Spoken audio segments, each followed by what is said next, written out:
Hey there, listeners. This is Terry Cowley, your host of the R.M.Williams Outback podcast. Thanks so much for being here and welcome to Season 3.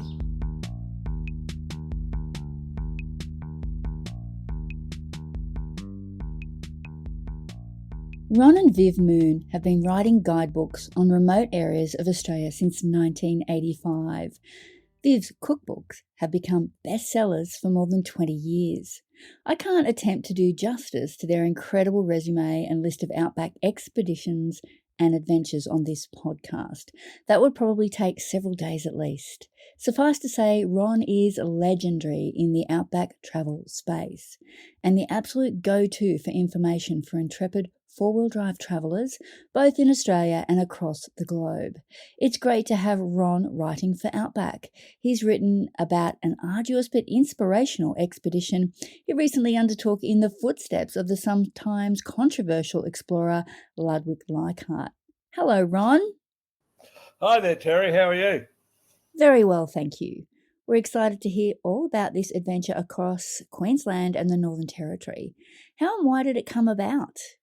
Well, I've always been keen on following the explorers. I guess that goes back to when my great-great-grandfather joined Charles Sturt on his 1844 expedition as the person in charge of the boat, which was a bit of a flop, I guess. But anyway, I've followed up on a few of the explorers, Sturt and Burke and Wills and Jardine and Forrest and all that sort of stuff. Some of the great long-distance trips, I guess, in Australia. And old Ludwig Leichhardt piqued my interest some time ago, and I set about, trying to organise it and get access to some places that were pretty important for the expedition, for his expedition and for ours. So it took a bit of while. I mean, obviously it covers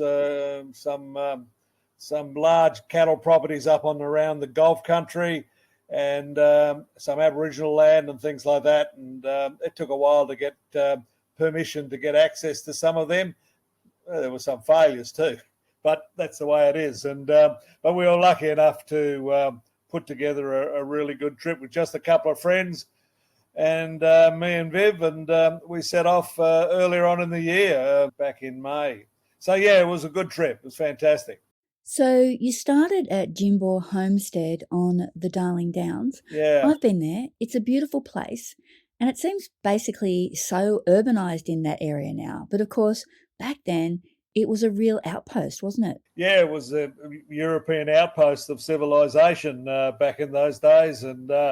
And so we're actually talking about 1844. It's changed an awful lot. I mean, it's a rich agricultural area, and the farmhouse is a lot better than the bark and slab hut that Ludwig Leichhardt found when he got there.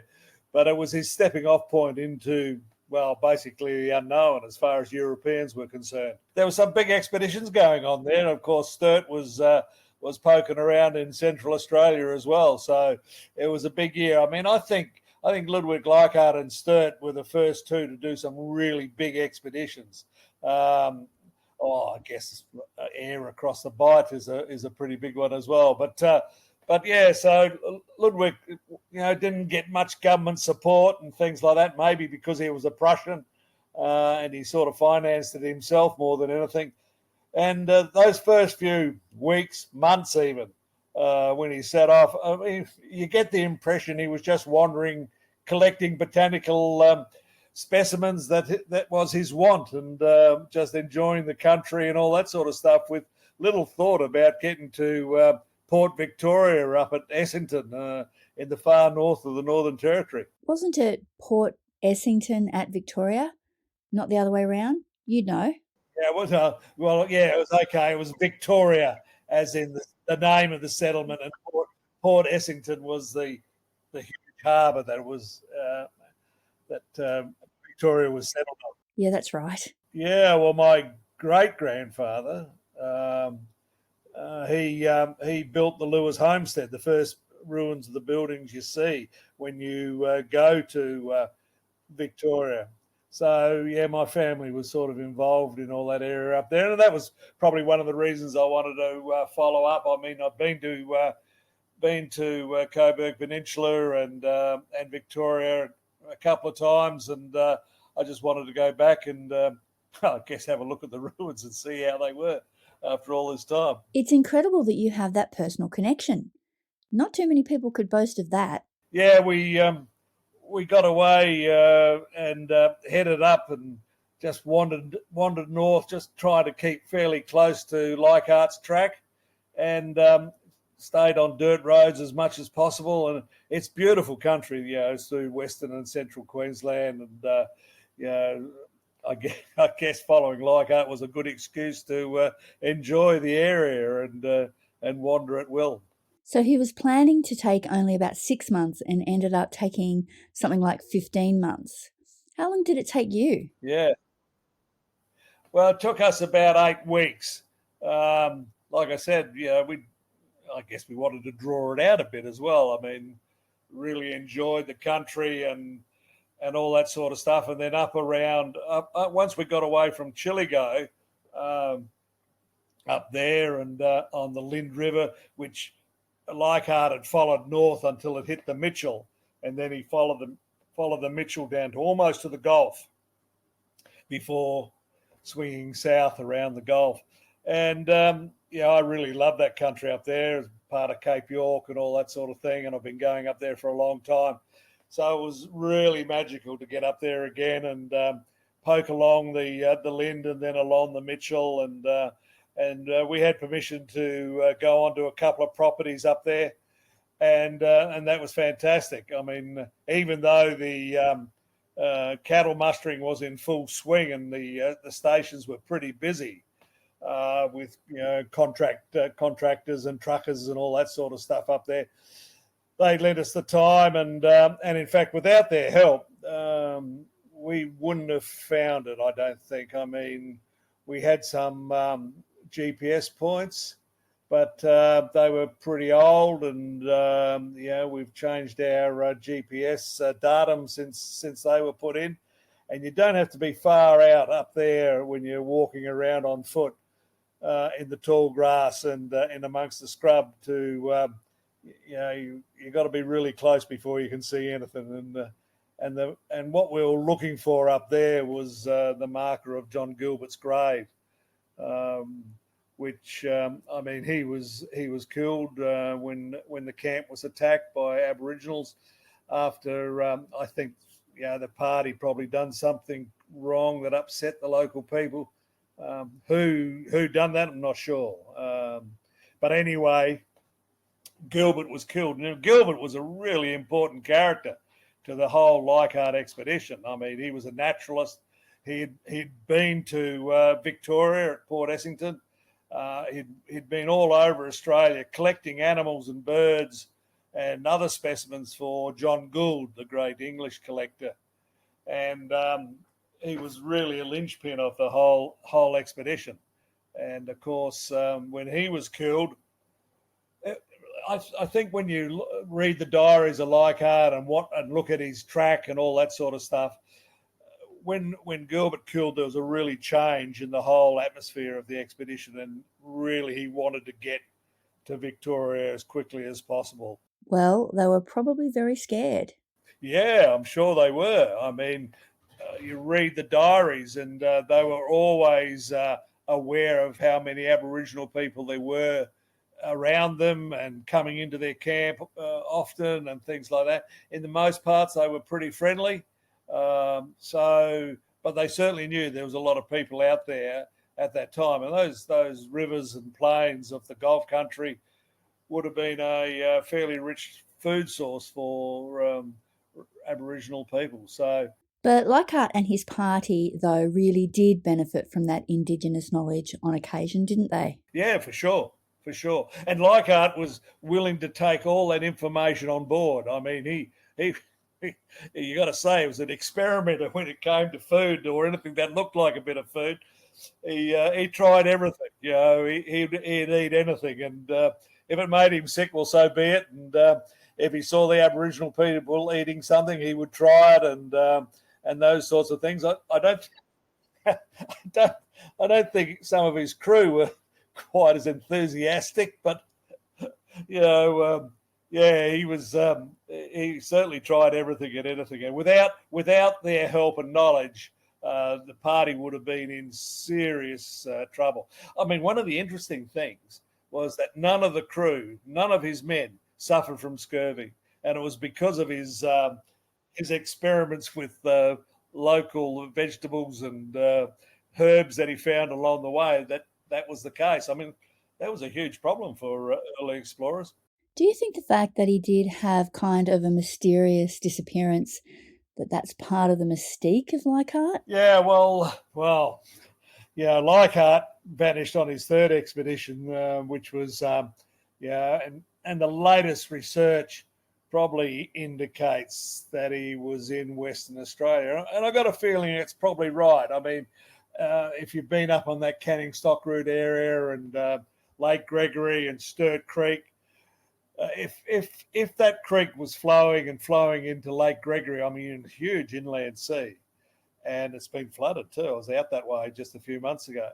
You know, if Leichhardt was coming across the top of Australia and hit that creek while it was flowing south in the direction he wanted to go, because he wanted to head to Perth, he would have followed that creek and then ended up smack bang into the Great Sandy Desert. And man, oh man, that would have been real trouble for him. So maybe somebody out there traveling the desert tracks one day will stumble upon who knows, some bits of saddle or whatever. I mean, the reason that people are thinking that he might have got that far was a rifle butt was found in a tree, and I think it's in the National Library now, and it's got a nameplate on the rifle butt with Ludwig Leichhardt's name on it. So it's a pretty good indication that it was his, and it was found somewhere up that way. They're not too sure where, but somewhere up that way. So, you know, I poked around up there a bit, and it's a big country. So, yeah, it's magic bit of country too, especially around that huge lake, which is really rich in water birds and stuff like that when it is full. I think something, obviously, it's fairly dramatic happened to the expedition because, I mean, you know, the chances of five blokes and a whole pile of bullocks and carts and all that sort of thing, maybe abandoned them along the way, but nothing's ever been found. He just vanished into thin air. So, yeah, there's been lots of conspiracy theories and things like that, but I don't think they hold much water. I think somewhere he vanished in that desert country, and it's his equipment covered by sand or whatever. I mean, wow. As you say, it's a big country. Yeah, and I mean, finding John Gilbert's grave was hard enough, and we had a fair idea. And in the end, we spoke to the manager of the cattle property, and he had actually flown over it while mustering. And he said, "I've never been to it, but I reckon I could find it. I know approximately where it is." Local knowledge wins every time. Oh yeah, without a doubt. And it had been marked back in the 80s I think it was the 80s, by an army group, and a Professor Dalton from Townsville Uni, and he'd done a lot of research into it, and thinks he found the site, and I guess because they marked it, it has become the site. And surprisingly, the little monument that the army erected, which was a big log with a metal plate in front of it, and done with a welding stick and things like that, the name on it and all that sort of stuff, has survived really, really well. And then a few years later, one of the historical societies up that way put a big white piece of marble beside that original marker, and that stands out from the air. So anybody flying over it would pick up on it pretty easily. So the manager of Rutland Plains said, "Look, I'll come down and we'll have a look for it." He said, "I've got a fair idea where it was." So he came down with the family. Interestingly enough, I'd met the mother of the manager's wife in Yellowstone National Park 2 years previously. As you do. And she said, "Oh, my daughter's the manageress up at Rutland Plains." And I said, "Oh, put in a good word for us, will you?" Because I was even then thinking about doing the Leichhardt trip. And it takes a while to organise a trip where you want to get in and see something that's on remote cattle property. So we, and by coincidence, she was up there as well on a holiday, and they all came down, and we had a great time. Carl, the manager, he rolled off his motorbike off the back of the Toyota Land Cruiser, and came back about 10 minutes later and said, "Oh, I think I found it." So, yeah, it was really good. And like you said, without them and their local knowledge, it would have been really, really difficult. We'd been looking for a couple of days in the approximate area, but things changed up there. There was a huge flood up there earlier on in the year in the wet season, and even the little monument, which is 4 star pickets and a little letterbox on top with a visitor's book in it, had gone completely underwater. When you look at and when you're out there on that flat country, and you realise it had 4 foot of water over it, you think, wow, that is a lot of water. And it changes everything. I mean, trees get washed down creeks, and grass grows everywhere, and driving through that, you can't see anything that's under the wheels of the vehicle, and you're thumping through washouts and all that sort of thing. So, yeah, it was. We had, like I said, we'd looked for a couple of days and hadn't got anywhere near it, and although we were close, but not close enough. So, talking about Victoria Settlement, you were sort of surprised at how much is still there. Yeah, I was pleasantly surprised. There was, and we had a good guide there who took us around, Travis Bird, and he just took us around the whole settlement, and he was enthusiastic, and he knew the history of the place and all that sort of stuff. And so that was really good. And I mean, you wander past those old buildings, which are the most distinctive buildings at Victoria, which were the old army married quarters for the officers. And of course, Leichhardt spent a month there waiting for a ship to take him back to Sydney. So he would have wandered down there and probably hoping to get invited in for a cup of tea and a biggie or something. But it's a very poignant place. And of course, like I said earlier, my great grandfather set up the Lewis homestead there when back in the 1870s to muster cattle and bantang cattle and buffalo from there that had been left there by the British. When you go somewhere like that, when you've got a family connection, can you kind of feel that? Do you feel that connection? Yeah, well, I certainly, I think I do. I mean, my great-great-grandfather went with Sturt on the Central Australian expedition, and just north of Milparinka, there's Mount Poole with that big rock cairn on top of it. And I remember going to that 30 or 40 years ago now, I guess, and standing there, and I'm thinking, well, the old man would have thrown a few rocks on this pile, I guess. He did join Sturt because Sturt used that water hole at Milparinka, or near Milparinka, Depot Glen, as a base, and then went out further looking with a small, what would you call, a flying party, I guess. They didn't have camels, they had horses, so they were always restricted by water. And James Lewis, my great-great-grandfather, joined him on at least one of those trips. So he wasn't always at camp, but they spent a fair bit of time there. So I'm sure sometimes they helped build that cairn of rocks. And I get there and I stand there and I look out over those flat gibber plains, and which even today has very little signs of modern man. You might pick up a tin shed in the far distance or something like that, but man, oh man, it's still very, very similar to what it was back when Sturt went through. So we're talking about decades and decades that you've been out there exploring yourself, Ron. What inspires you most? Is it that family connection, or is it the example of the explorers, or is it just a lovely mix of the two? Well, I guess it's a little bit of everything. I mean, like I said, I've enjoyed following up on the family history side of things, and you never know what's going to rattle out onto the road with a skeleton or two when you dig back into your heritage and family history.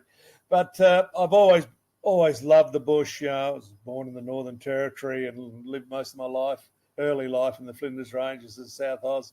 So I've got a bit of an affinity for the outback and the bush and that sort of thing. And Just a bit of an affinity, you think? You might be underplaying it a bit there. well, probably, yeah, yeah. Look, it's a pretty strong calling, and I enjoy doing it and enjoy the bush and enjoy camping out in those places and thinking about what how different it is for us and how easy it is for us to go out there and experience it.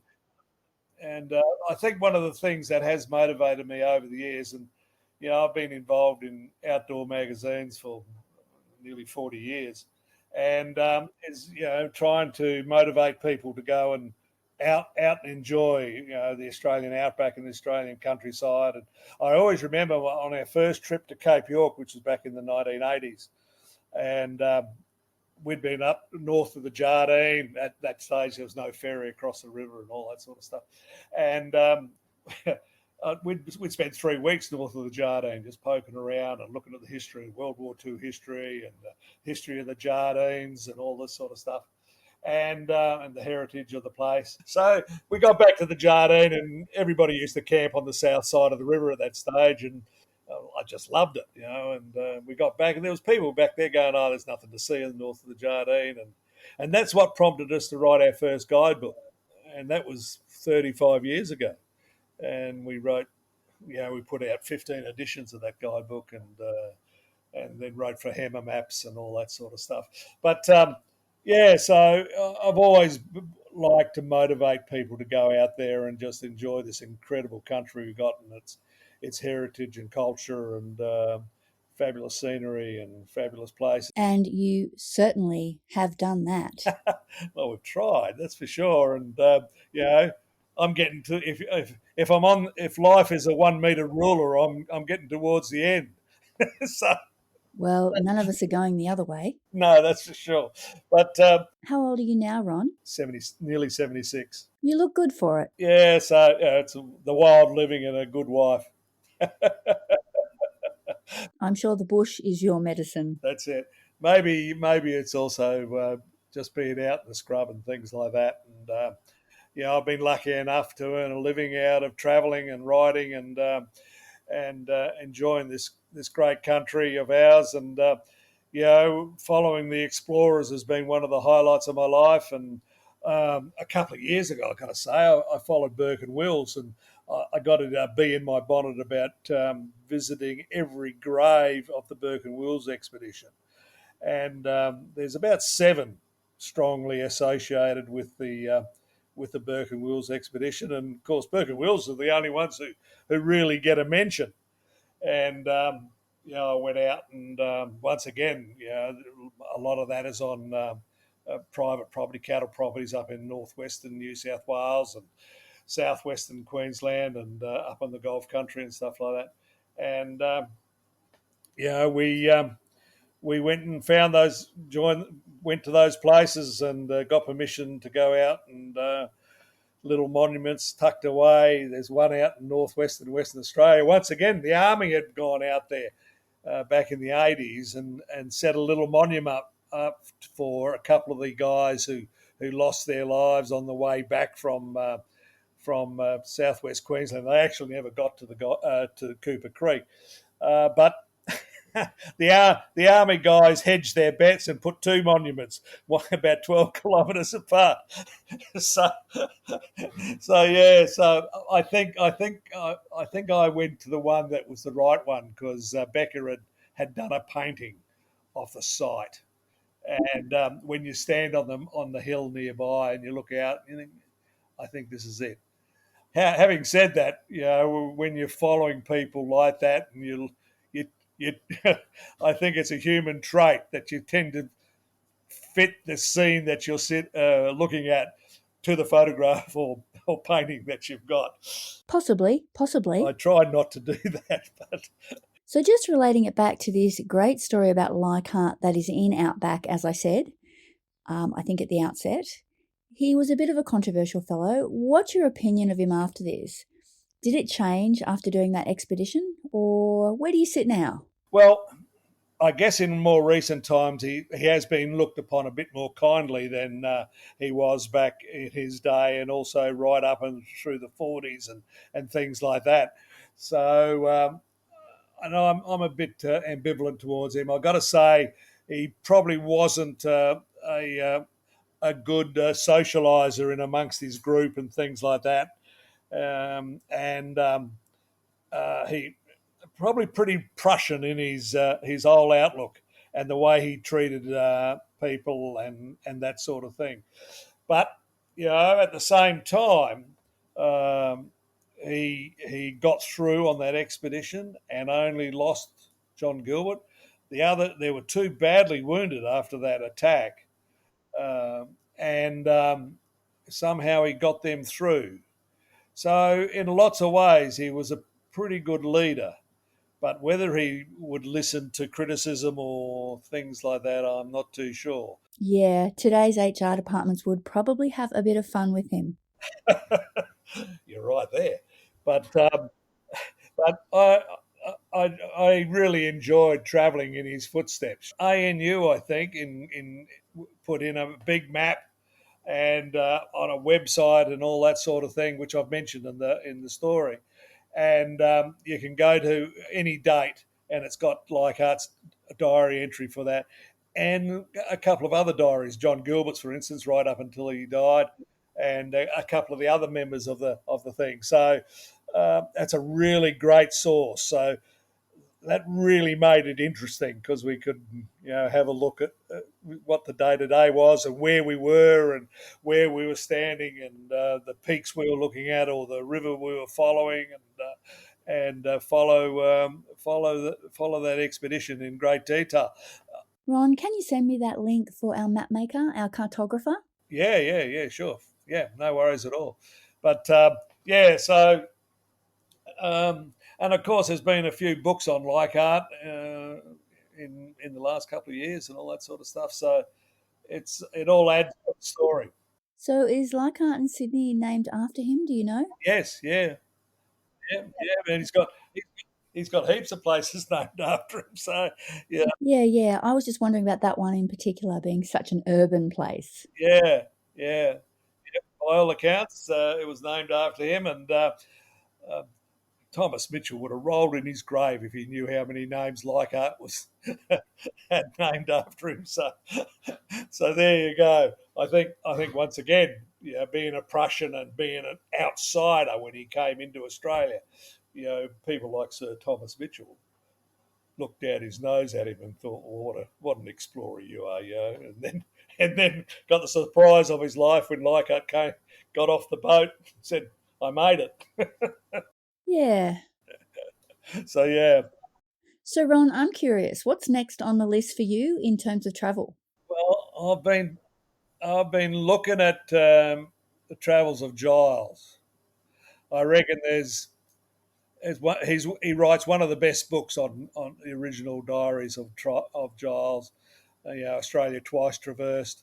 Um, I mean, his names are pretty flamboyant compared to some of the others, and his book's a much more readable book than say John McKinley's or something like that. I mean, John McKinley's book pretty boring, but Giles's book is filled with interesting place names and all that sort of stuff. And I was lucky enough to have been to quite a few of them, but I haven't really done. Said okay, we'll start here and we'll follow his route as closely as possible and things like that. So I've been looking at that and thinking about a lot of that goes across Aboriginal land. So I've been looking at the TOs who are out there, and hopefully we'll get permission to go on them.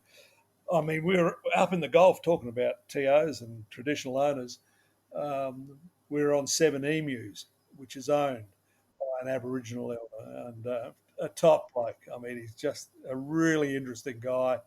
And Was that Frank? Yeah. yeah, yeah, and yeah, he's just the top guy. And I thought, 7 emu, that'd be named after an Aboriginal Dreamtime story. And like I said in the article, old Frank goes, nah, mate, nah. It's that Leichhardt bloke. So he was a top man, and he's opened up some of his property to travellers to camp and fish and stuff like that. And he's closed off a lot of his property for, I think it's Australian Wildlife Conservancy has management of it. So, he's a forward-thinking guy, and he takes a lot of kids out there who are sort of run off the rails in the towns like Darwin and Katherine, and takes them out there and gives them a hard time, and teaches them about mustering and cattle work, and doesn't give them an easy time, I've got to tell you, but they love it. And he is a really top fella. I wish there was a lot more people like him. Well, I'm sure you'll meet some people like that if you're traversing a lot of Aboriginal land in your next expedition. So all the best with that. We look forward to hearing all about it. Yeah, no worries. Well, thank you very much. I don't know when it's going to happen. I've got to touch base with a few people, and it might be a year away. So, God willing, we'll be able to get out there and enjoy some of that fantastic country that Giles travelled through. I should say there'll be a link to this podcast at the end of the article in the magazine, but to those people who have come to this podcast without going to the magazine, please do get a hold of a copy of Outback and have a look at Ron's very entertaining story about being in the wake of Leichhardt, not to mention all your lovely pictures as well, and there will be a map of the route you took as well. So no worries at all. Thank you so much for your time today, Ron. I wish you all the best. No worries, Terry. Same to you, and all the best to you.